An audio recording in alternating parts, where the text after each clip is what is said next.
அனைவருக்கும் வணக்கம். இன்று நாம் அகத்தவம் ஆண்டின் ஒவ்வொரு நாளும் என்ற பகுதியில் ஜூலை 6ஆம் தேதி உள்ள அந்த பகுதியினை காண உள்ளோம். இந்த ஜூலை 6ஆம் தேதி என்ற இந்த பதிவு ஜேம்ஸ் ஆலன் அவர்கள் தொகுத்த புக்ஸ் ஆஃப் மெடிடேஷன் என்ற அந்த நூலிலிருந்து தமிழாக்கமாக தங்களிடம் பகிர்ந்து கொள்கிறோம். ஜேம்ஸ் ஆலன் எமது குருவாகிய உதயமூர்த்தியின் ஒரு தொடர் பின்பற்றும் ஒரு நூல் என்றே ஜேம்ஸ் ஆலன் நூலை கொள்ள முடியும். உதயமூர்த்தி அவர்கள் தொடர்ந்து அந்த அவருடைய நூலை, ஜேம்ஸ் ஆலன் நூல்களை நாள்தோறும் படிக்கக்கூடிய ஒரு வாய்ப்பை பெற்றவர். அதன் மூலம் அவருடைய விரிவாக்கம், அவருடைய பல்வேறு எழுத்தாளர் பணி, எழுத்து பணி தொடர்ந்து அவருடைய வாழ்க்கையில் நிறைவேற்றி தன்னுடைய வாழ்வையும் சிறப்பாக வாழ்ந்தவர் என்று தமிழ் மொழி கூறும் வல்லுநர்கள் அறிவர். தமிழ் மொழியில் தன்னம்பிக்கை ஏற்படுத்திய ஒரு சிறந்த நபர் என்று எம்.எஸ். உதயமூர்த்தி அவர்களை எங்களை போன்றோர் தொடர்ந்து அதை பின்பற்றும் பல ஆயிரக்கணக்கான நண்பர்கள் உள்ளனர் என்பதை கூறி, அகத்தவம் ஆண்டின் ஒவ்வொரு நாளும் ஜூலை 6 என்ற இந்த பதிவினை தங்களிடம் பகிர்ந்து கொள்வோம். இந்த ஜூலை 6 பற்றிய எண்ணங்களை அவருடைய மகள், அவருடைய மனைவி, அவர் இறந்த 1912 இறந்ததற்கு பின், ஜேம்ஸ் ஆலன் இறந்ததற்கு பின் ஒரு புக் ஆஃப் மெடிடேஷன் என்று ஒரு தொகுத்து வழங்கியதை நமது திருநெல்வேலி சைவ சித்தாந்த கழகம் அவர்கள் நூற்பதிப்பினில் தொடர்ந்து வெளியிட்டுள்ளனர்.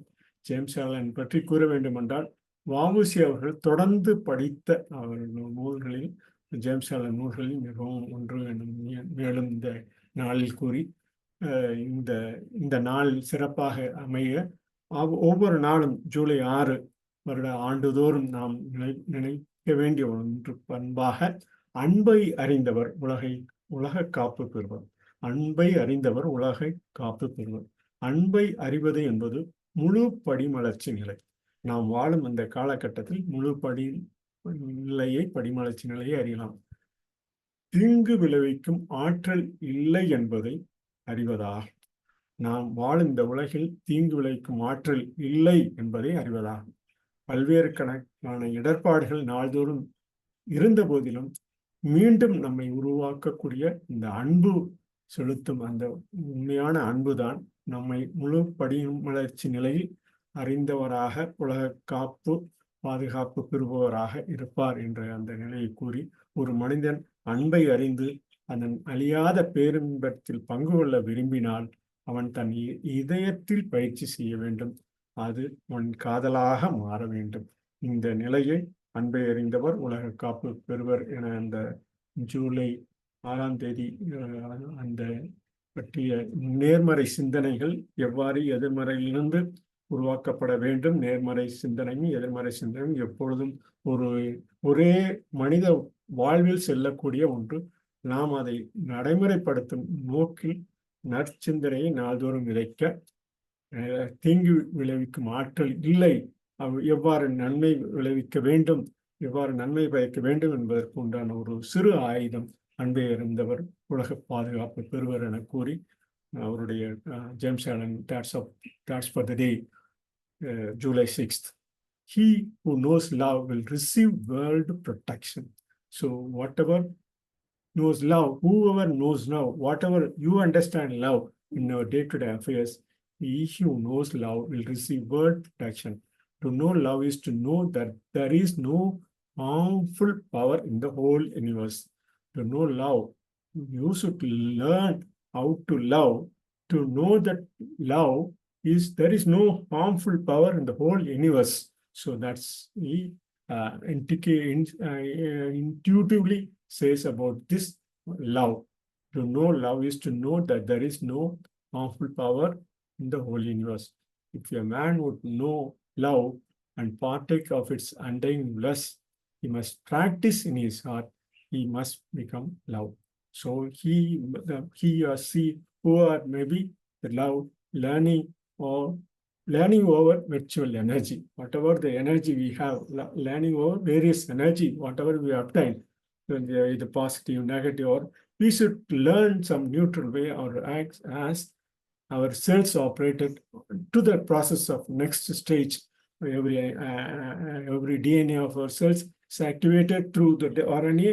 This is the way we should learn over various energy in the form of DNA and the RNA also.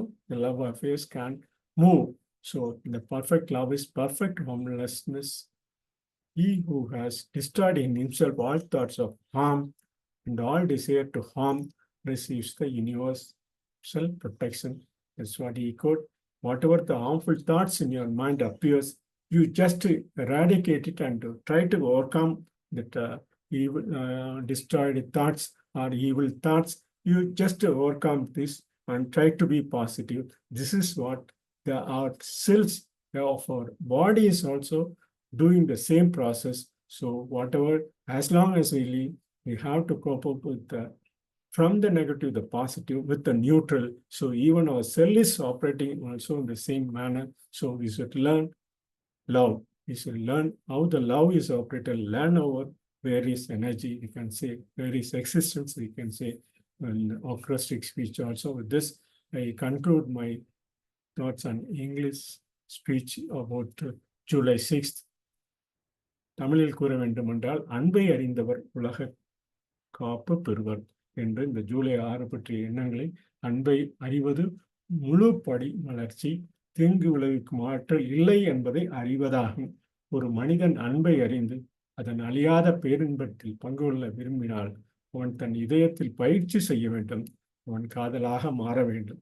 காதலாக மாற வேண்டும் என்று கூறுவது learn over various energy with the positive, negative, with the neutral. Every act of our part is DNA is moving, RNA is getting passing through our cells. That's the love. சரியான காதல், சரியானது, பாதிப்பில்லாதது, தீங்கு விளைக்கும் எண்ணங்களையும் தீங்கிழைக்கும் ஆசைகளையும் தன்னுள் அளித்தவன் உலகை பாதுகாப்பை பெறுகிறான் என கூறி, இதை தமிழிலும் ஆங்கிலத்தில் கூறுவது தமிழ் மொழியில் எளிதில் புரிந்து கொள்ள வேண்டும் என்பதற்கும், தமிழ் மொழி அறியாதவர்கள் ஆங்கிலத்திலும் புரிந்து கொள்ளலாம் உலக அளவில் என்ற நோக்கில் இதை நாள்தோறும் அகத்தமும் ஆண்டின் ஒவ்வொரு நாளும் என்று இந்த ஜூலை 6ஆம் தேதி பதிவினை நிறைவு செய்கிறோம். நன்றி, வணக்கம்.